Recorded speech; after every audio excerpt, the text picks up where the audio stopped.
Communication with the other world is therefore something that became very important to our perception of the magic because magic allows us to bridge this gap between us and others, maybe even others that are very far away, whether they are spirits living on another planet or perhaps the departed.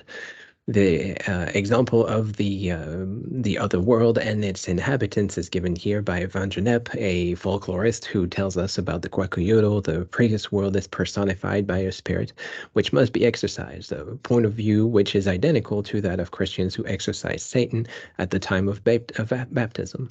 The idea of death and resurrection is also present. Finally, for the Quacoyotl, incorporation into the group consists of acquisition of the quote-unquote spirit, who is the protector of the whole clan and is the equivalent of the Australian totem. So the spirit is a thing that can be acquired through specific techniques and passed on from one person to the other. And of course, there is a existing world in which the spirit is overbearing us, and there is an existing world in which the spirit is saving us, and both of those are two sides of spirit, which may or may not be connected depending on how you feel about those things. So Van Gennep uses the example of Satan, of course, in Christian theology, where Satan is somewhat of a not well-described character, but perhaps created by God, perhaps a fallen angel, whatever that thing is, but still, this is a sort of a malevolent spirit that needs to be exorcised and replaced with the good spirit of God. So, the idea, in as much as people are able to live and die, well, the story of spirit is going to remain with us to a certain extent, all being taken in a variety of ways over the years. But Van Gennep especially focuses on how these spirits can be attached to us or confronted with us. And he uses this term of liminality. Liminality, which refers to a threshold that has to be crossed in some way or another to achieve the ritual that allows us to cross between those worlds. So he proposes to call the rites of separation from a previous world preliminal rites, those executed during the transitional stage, liminal or threshold rites, and the ceremonies of incorporation into the new world, postliminal rites.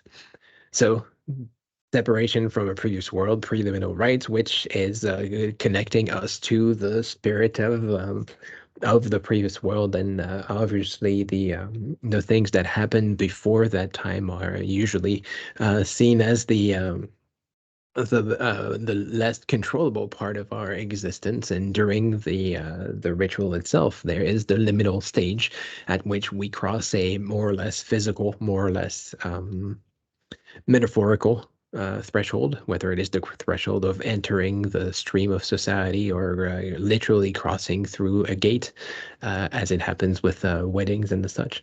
So passing through these liminal stages allows us to perhaps achieve a new world that is the post-liminal world. So the real crux to this idea of the liminal is the ambiguity that exists at the point in which we are seeking help from these other worlds, or we are seeking to cross from one world to the other. And the fact that there is a separation ritual, a separation that puts us clearly away from the ancient realm and clearly into the new realm is obviously allowing us to have this more or less privileged place. And of course, this is the medium's role here. The medium is able to carry people from one realm to the other, perhaps carry messages from one realm to the other. And the medium in this sense has a very specific role that we're going to examine a little bit later over the course of the semester. That being said, the liminal threshold, the liminal period, is when things can change. And of course, this is a time of speculation, of uncertainty, of ambiguity, of time when, all bets are off, and perhaps we could, in this moment, achieve a higher plane of existence, achieve a communication with another world. And certainly, this is something that is seen as generally desirable, but it requires also a specific skill, and Vengeance especially focuses on the ritual that allows you to make sense out of that and what that ritual represents. So a clearing of the past, a washing of the sins of passing from one place to the other. The magical ritual is allowing us to, either by contagion or by imitation, by sympathy, by contact, etc., allowing us to either see the other world or get rid of the other world or communicate with it. So example here, in certain ceremonial patterns where the transitional period is sufficiently elaborated to constitute an independent state, the arrangement is reduplicated. A betrothal engagement forms a liminal period between adolescence and marriage, but the passage from adolescence to betrothal itself involves a special series of rites of separation, a transition, and incorporation into the betrothed condition. And the passage from the transitional period, which is betrothal, to marriage itself is made through a series of rites of separation from the former, followed by rites consistent of transition and rites of incorporation into marriage. The pattern of ceremonies comprising rites of pregnancy, delivery, and birth is equally involved. So making sense out of these life moments, more or less significant, more or less hard to live with, also leads to be very structured around these rituals where even though it seems to be lacking order, even though it seems to be, again, very speculative moment, we have in that moment access to the ritual to remind ourselves that we are in control of what is happening, that we have a way to connect with what is happening, that even though we may be going into a new phase of our life, this is a phase that other people have already gone through. So in this case, the quote unquote spirit of the time is what allows us to know that we are not alone in this world, and that people have gone through that stage before. People will continue to go through that stage before. We are engaging with the spirit to allow us, through magical means, to pass through these difficult times. And the idea was obviously taken out more specifically into anthropology here by Victor Turner, who focuses on this in-between state of the liminal. And he quotes directly Van Gennep, himself defined rite de passage, rites of passage, as rites which accompany every change of place, state, and social position and age. To point up the contrast between state and transition, I employ state to include all these other terms. It is a more inclusive concept than status or office and refers to any type of stable or recurrent condition that is culturally recognized. Van Gennep has shown that all rites of passage or quote-unquote transition are marked by three phases: separation, margin or limit, and aggregation. So the three stages of preliminal, liminal, and postliminal here summarized as separation, margin, and aggregation. And so, focusing on the context of this week, which is magic, and how like works with like, separation is allowing us to separate what is like and unlike, while aggregation is connecting the dots of what is like and like. So, standing on the margin, being in this privileged place of the margin, allows us to see more clearly, could have this sense of perspective between what is like and not like. And obviously here the separation is not just symbolic. It is a real separation from one era to another, or one state to another, as Turner points out. The separation itself may be more or less symbolic, depending on how much you are trying to separate yourself from that era. So the liminal phase has this very ambiguous moment of well, you still need to be in touch with the past to see it, but you also need to be looking forward in order to get rid of that. With the third stage, the aggregation stage, being the most solidified, the one that you cannot go back from, the one that needs to be assured for the stability of your life, of your society, of your group.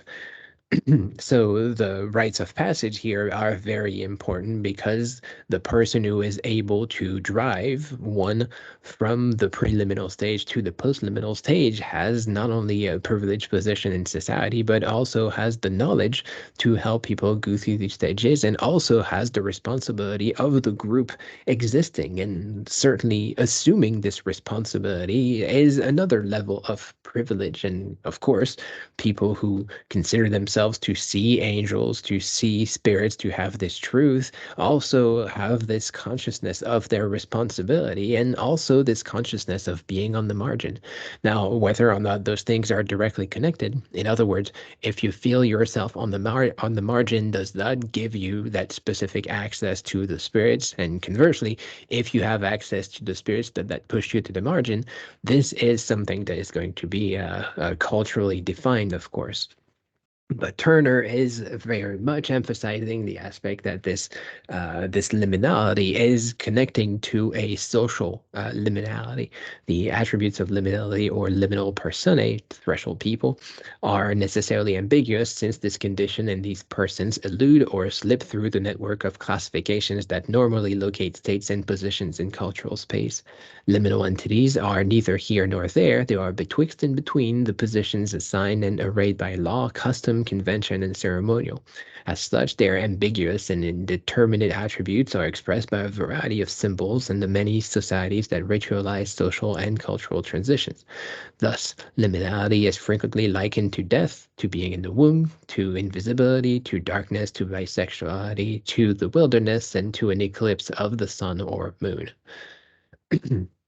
So a lot of states associated with this, and of course, the connection to the wilderness, as we mentioned last week with Sasquatch, whether or not Sasquatch is a magical being and whether or not he has magical powers is a pretty big topic of conversation. But more generally, to rituals of life and death, to being in the womb, or even to bisexuality, of having access to spirits and the current metaphor that exists for indigenous people as being quote unquote two spirits, having access to both a spirit of this world and a spirit of another world, and those two being connected in one person.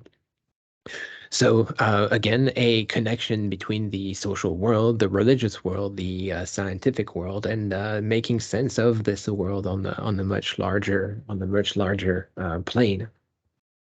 That being said, there is another layer to this conversation because we are going through a stage of transition and a stage of separation and reaggregation. There is also quite a bit of possibility that the moments that are taking us out of this process are also putting us into a period of crisis. So to put it briefly, my okay, my screenshot has slipped here, but that's okay. Certain life crisis, so the attainment of elderhood and death varying in significance from culture to culture. The passage from one structural status to another may be accompanied by a strong sentiment of human kindness, a sense of the generic social bond between all members of society, even in some cases transcending tribal or national boundaries, regardless of their subgroup affiliation or incumbent of structural position. In extreme cases, such as the acceptance of the shaman's vocation in the Saora of Middle India, this may result in a transformation of what is essentially a liminal or extrastructural phase into a permanent condition of sacred quote-unquote outsiderhood. The shaman or prophet assumes a statusless status external to the secular social structure, which gives him the right to criticize all structure-bound personae in terms of a moral order binding on all, and also to mediate between all segments or components of the structural system. So, in that privileged sense, it is also possible to have a person who becomes not just a occasional medium, but kind of a professional medium, if you will.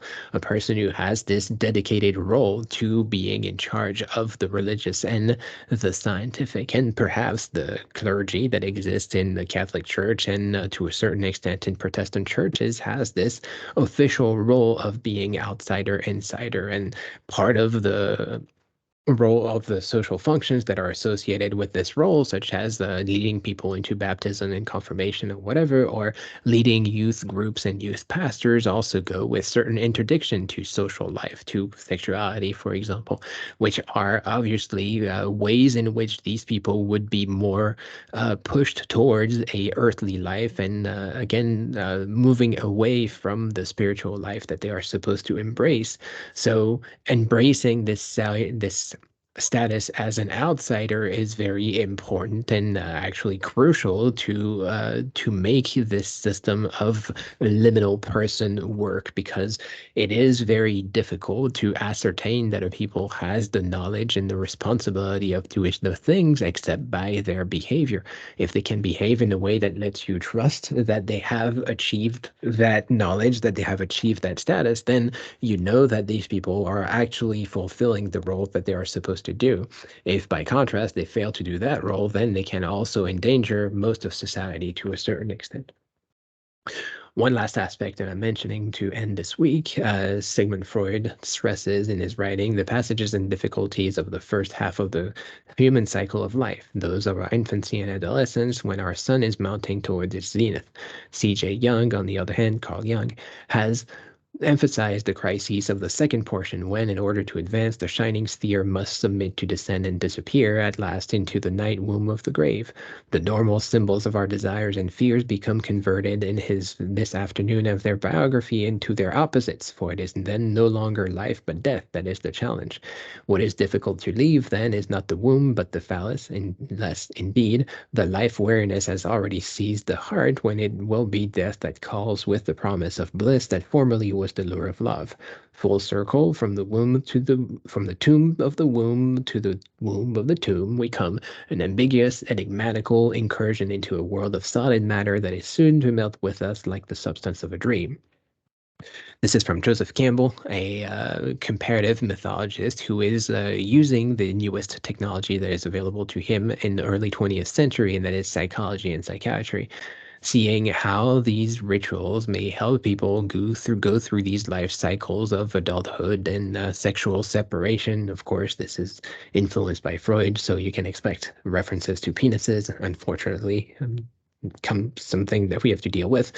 But the aspect of helping our life cycle progress and helping us lead into the unknown, the forever unknown of death, is certainly very interesting in this case, which leads us back to the spirits, because of course we are helped by the spirits of the dead to go back to the realm of the spirits eventually. So again, we are touched through magic, touched by the spirits to help us remain in touch with the spiritual side, knowing that eventually this is the end that awaits us all. So next week, we're going to move on to the process of spirits and whether or not there is something to be said about the magical world of spirits that touches us, or maybe that imitates us.